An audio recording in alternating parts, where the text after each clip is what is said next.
Welcome back to the Corporate Cowboys podcast. Today's date, Friday, February 3, 2023. A little proof of life. My name is Alex. I'll be your host for the next half hour. This is a free consultation, right? If you want to schedule something for yourself, one to one, or you know a friend that could benefit from this podcast, if not some personalized service, feel free to follow us on Instagram. That's at Corporate Cowboys with a Z. We're on Patreon as well. That's the Corporate Cowboys podcast. There are multiple tiers that you can sign up for. Some of them have question and answer functions. Some of them have exclusive FaceTime, so one-to-one time with members.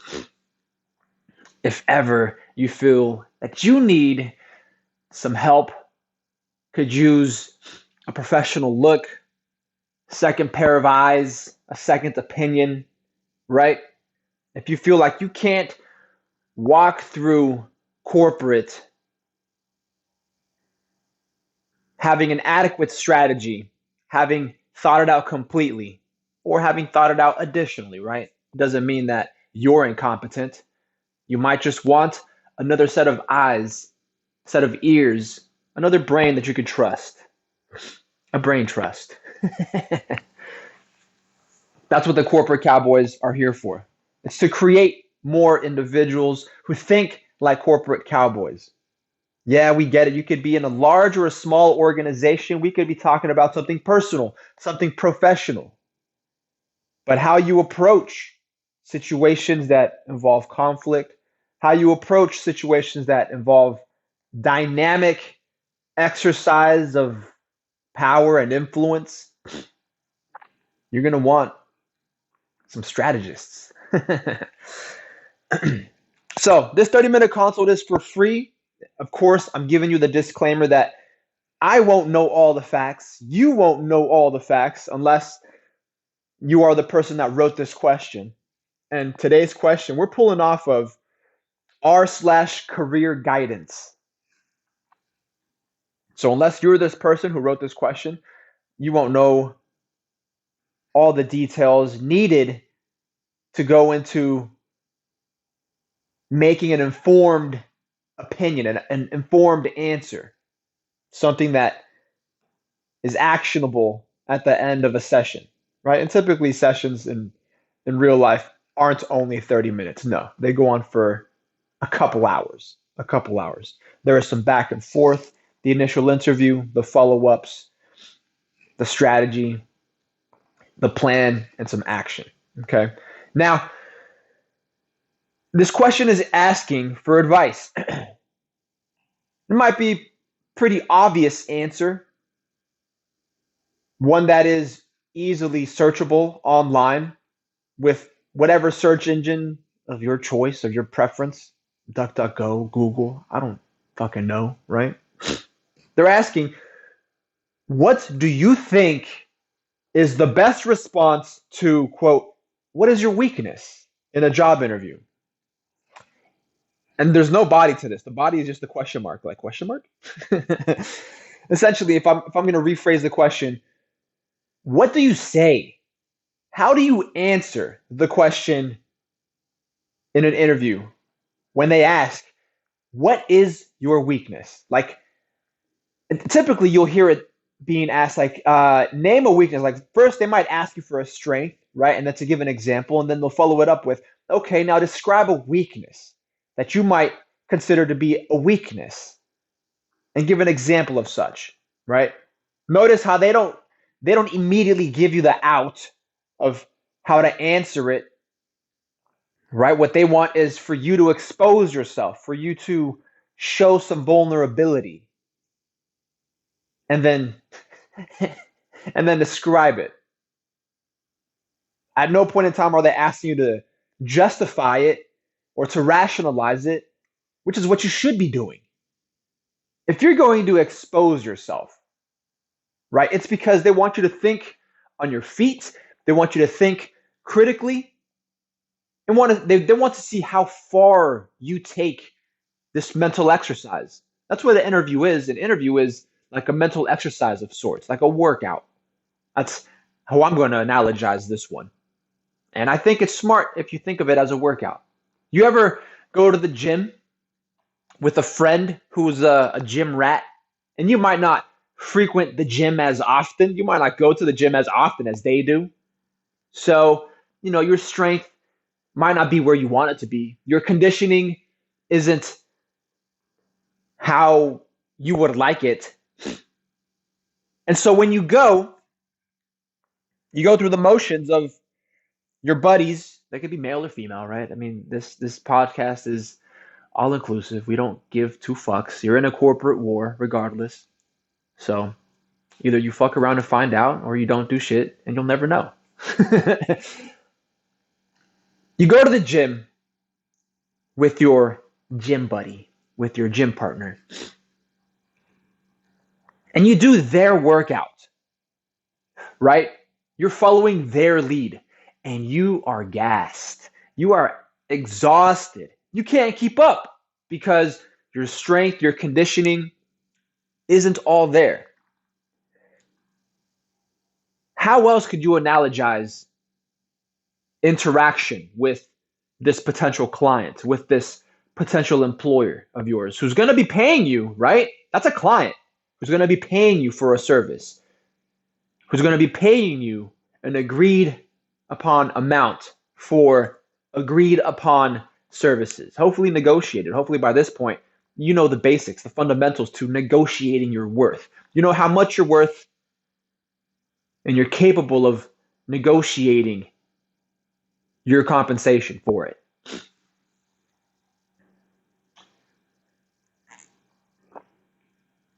Taking a little sip of H2O.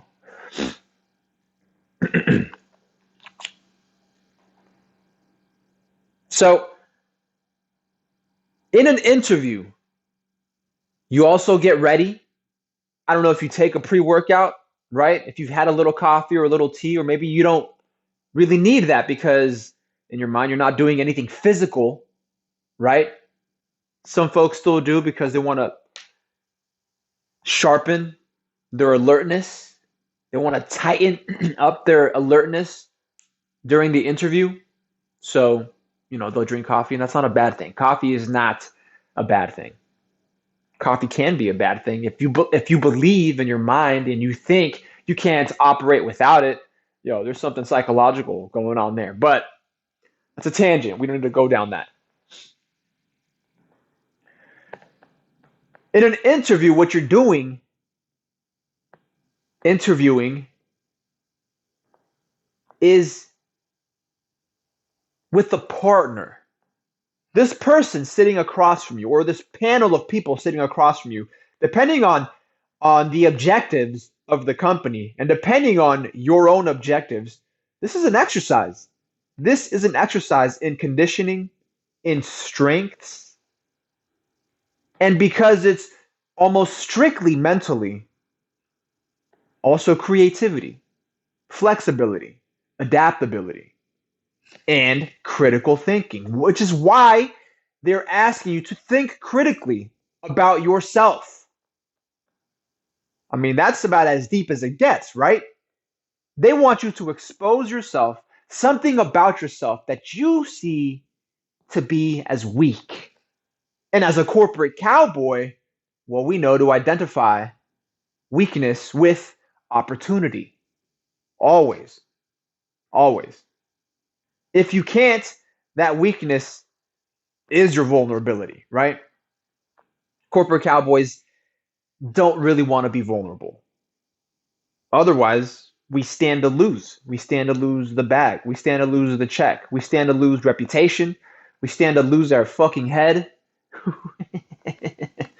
Literally, I do mean not figuratively. So, when that happens,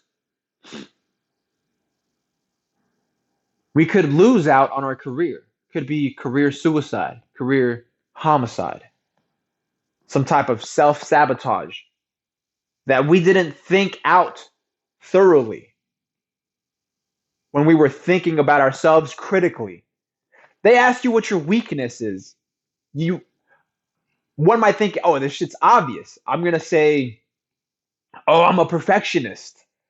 Oh, I'm I'm really punctual. I'm early everywhere. Oh, I ask too many questions. Thinking that by doing so, it's like a sarcastic way of saying like, I'm not weak. My strength is my weakness. I don't know how to measure my strength. Like trying to be ironic, sarcastic, funny even. And that might work. It could work. The possibility is always there. I mean, I've heard crazier during interviews when folks get asked, "Oh, I've heard crazier." It's not impossible. Anything could happen. All is fair in corporate. I mean, we're in the corporate war after all. So before the interview, obviously you want to go in and geez, I forget what episode I spoke on preparing for interviews. I think it was like the LinkedIn episode, whether or not LinkedIn Pro is actually worth it, right? Because LinkedIn is really just a tool. It shouldn't be like a platform for your whole career. I think it's more a tool than it is a platform. But that being said, you want to prepare going into the interview, learn who you're interviewing with, and this is as easy as asking some questions. Asking those asking those people who are coordinating the interview who you'll be interviewing with, doing a little research, doing a little due diligence as a professional, as you are, to find who you're interviewing with, not just the company, right? What their history is, what their motives are, what their credo is, if any, what their mission, their values, what their vision is like. This will all let you know, this will all inform you about what the company is out for. And if you know who is interviewing you, you could further process that down into something worthwhile, something easily digestible, something sweet, if you will, to the interviewer, something that will turn up their ear, right? Something that'll cause them to perk up and take interest in you as a candidate, make your candidacy stronger through exposing your weakness. Funny how that works, right? Now, if if I were to give a more generalized answer as to what is my weakness, I think it depends on industry. But by and large, and this may be I mean, in my opinion, the most perfect way, right? And it's not really an answer, it's an approach. It's a strategy. We're corporate cowboys here. Remember, this is the art of war. And I'm describing to you the brushstrokes, the consistency, the tempo, the frequency required to put that paint down on the canvas, to actually have the time and the respect while you're painting so that at the end of your answer, I mean, you haven't been interrupted excessively, right? Because they may have follow up questions to that while you're answering. But at the end of your answer, when you turn the easel around to show, quote, the client, right? To show this prospective employer, it's something coherent. It's something they can appreciate. It's something that's been tailored to their organization, to their values, to their corporate culture, to them personally, if you went above and beyond during the interview, to them personally, as a person, as a human, that they want to hire you, that they want to stop all future interviews with anybody else and say, Alex is the guy. Alex is our guy. We're hiring Alex today. Alex, when can you start? Alex, when can you join us? When can we expect you to start? Right? It's almost as if they'd ask Alex, when can we have you grace us with your presence, right? I'm already tooting my own horn. I haven't been interviewed for anything. I'm not, right? The perfect approach is going to be to speak in a manner that doesn't allow them to interrupt you unduly, right? Unnecessarily. I think most all jobs nowadays require some person to person interaction, regardless if you're working B to B or B to C, right? There's service involved. There's human interaction, there's client interaction between humans. You have to know how to talk, how to socialize. This all comes back to what the whole point of this podcast is about, which is a social experiment. It's an exercise in professional development. Now, I don't know how much I've progressed because I rarely go back. I don't think I've ever listened to one podcast episode in its entirety. My hope is that I'm not repeating much, but if I am, that's fine. Some folks might not want to go back to season 1, episode 1 and start from the beginning. They might start at the very end here and then travel back 1 or 2 seasons to catch themselves up, to bring themselves up to speed as to what a corporate cowboy could be. My recommendation is to start at one. Season 1 is probably some of the best stuff. Season 2 also. Season 3, 4, 5, 6, 7. They're all great. They're all great. But they weren't 30-minute consults. Back in the day, this shit was what? 3 years, 4 years? I was doing hour-long joints. Sometimes longer. Of all new, all fresh material, unscripted. Good shit. Now we have a little more sense of the direction we want to take the podcast. So we're answering questions. We're helping people directly.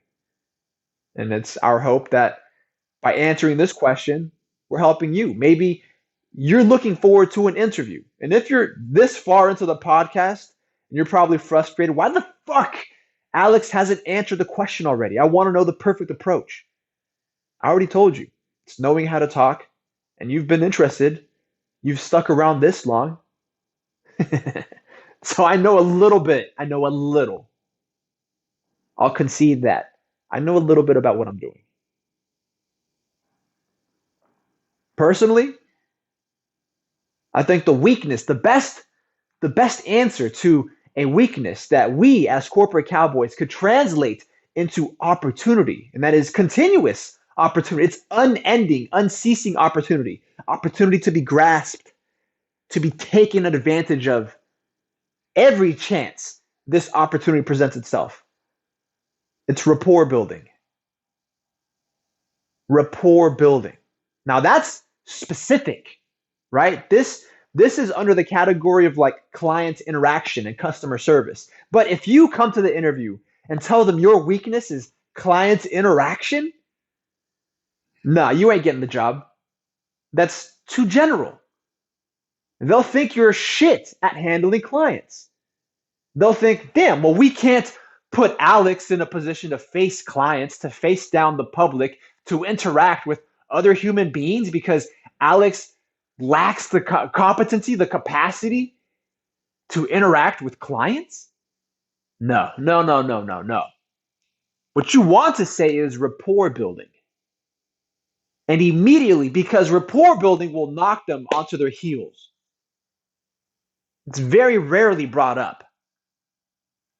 And you have that opportunity to immediately follow up with a justification, a rationalization of why this said weakness is in reality an opportunity. That'll take them for a spin. That'll take them for a ride. Very rarely will they see it coming.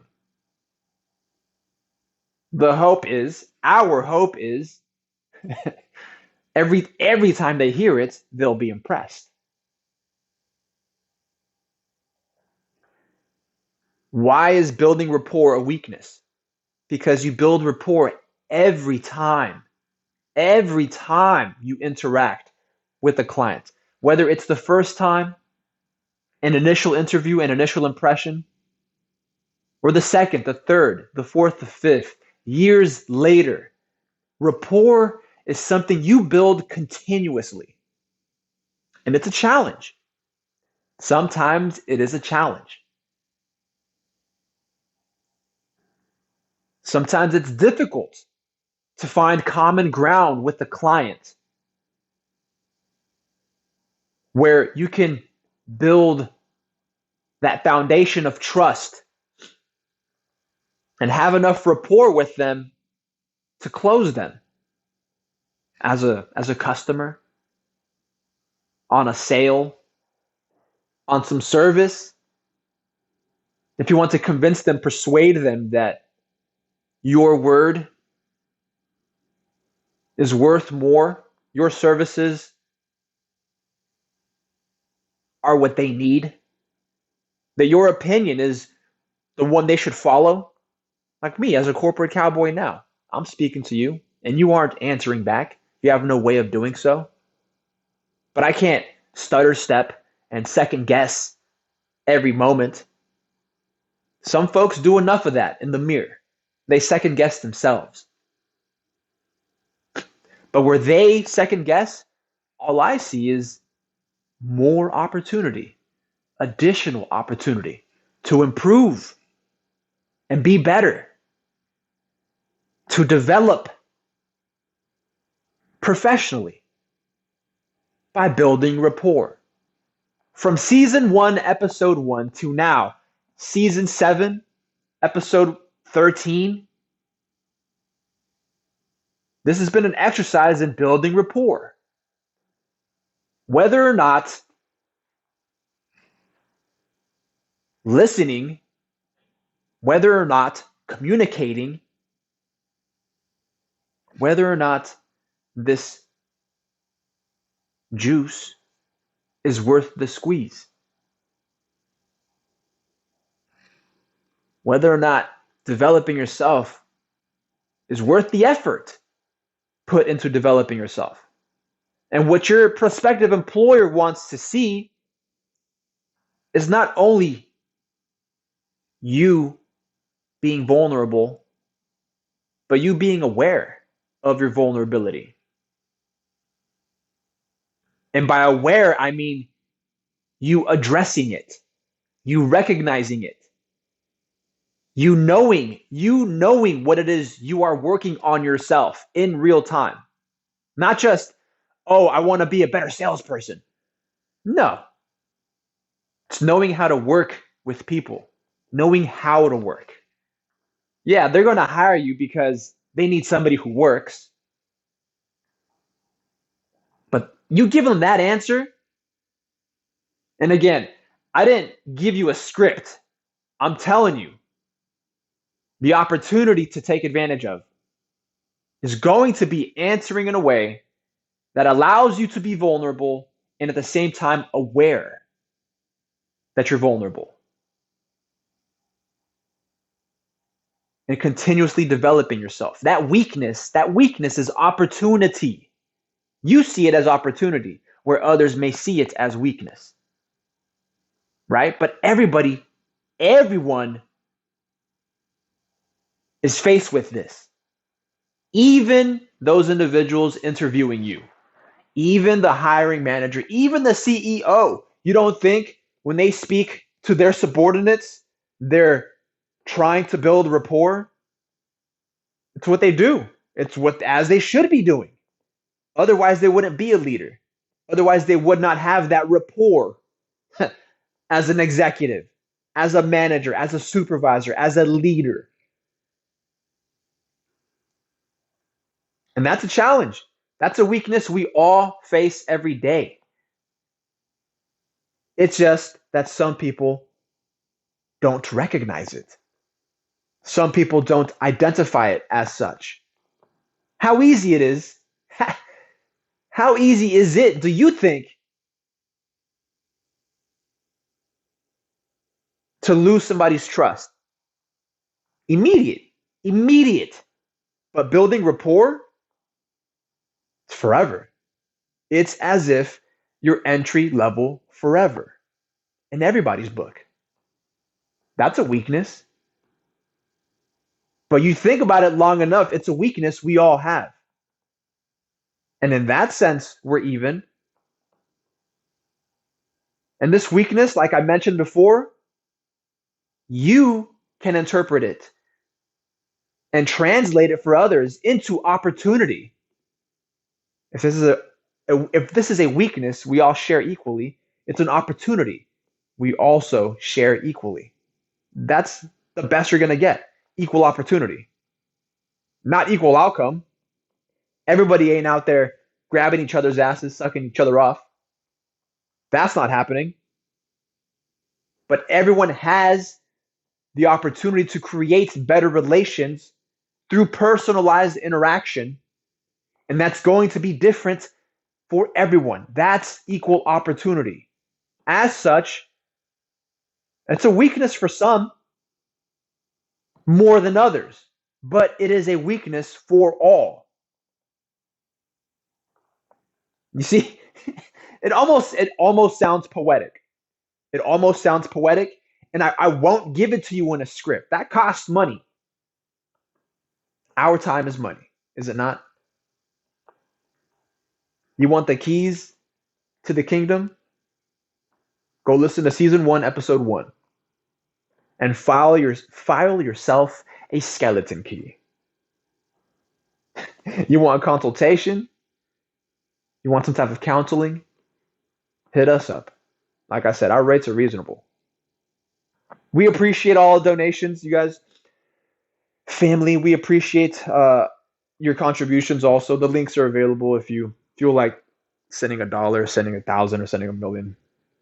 All that is just reinvested back into you. Really, it's just keeping these consults free. The best way. The best way to answer what is your weakness is you knowing everybody's weakness and relating to it, identifying with it. Because even your interviewer is building rapport. You think they're some type of NPC just asking questions? If they are, they hate their job. If they are, shit, you could probably hire them away from the organization. You could probably headhunt them for another organization if they're not careful, right? If you really chose to move like a corporate cowboy, an independent contractor, you could probably pick them off, poach them before they hired you, before they had a chance at hiring you. But that's another episode. That's more advanced level. You can share this, friends, family, other individuals who are stuck inside corporate. You aren't really stuck. You're just chilling. You're just floating. Sometimes chilling is good, sometimes floating is too. More often than not, it isn't. Why? Because you're sitting still. You're only treading water while other folks are swimming forward. There are many ways to swim: front stroke, backstroke, breaststroke, butterfly, if you want to show off, right?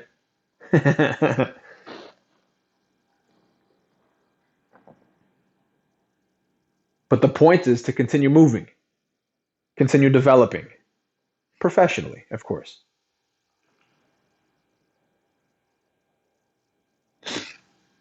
The best way to answer what your weakness is to know, to recognize, to identify, and then justify. It's something you do every time you communicate with a client. You interact with them, you're continuously building rapport. I'm not going to say it comes from a place of nervousness. I mean, a small degree of worry or concern is always there, but that's because It could be that you actually care about the client and you want to know about their problems in order to solve them, right? You want to ask what the organization can do for them in terms of product or service to help them solve an issue in their lives, in their organization.